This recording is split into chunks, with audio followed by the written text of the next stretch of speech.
مجھے واصف علی واصف रहमतुल्लाह का जुमला याद आ गया।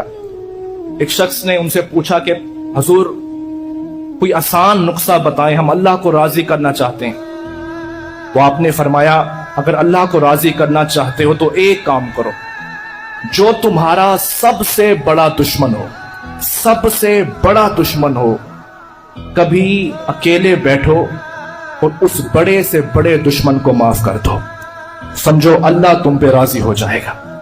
आपने कहा और दूसरी बात, जिन लोगों ने तुम्हें तकलीफ दी हो, जिन लोगों ने तुम्हें दुख दिया हो, उन लोगों के लिए रहमत की दुआ कर दो, अल्लाह तुम पर रहम फरमाएगा।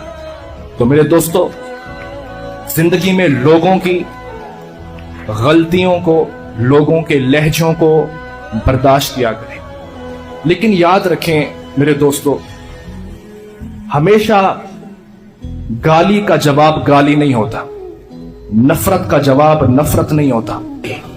अगर कोई आपको गाली दे, आपके बारे में बुरा सोचे, आपसे हसद रखे, तो हर चीज का जवाब खामोशी है। खामोशी सबसे बड़ा जवाब है और आपकी मेहनत उन लोगों को जवाब देगी। जिंदगी में जो आप मेहनत करेंगे वो मेहनत उनके लिए सबसे बड़ा जवाब होगी। इसलिए अपनी जबान को गीबत से पाक करें और अपने दिल को हसद और नफरत से पाक करें।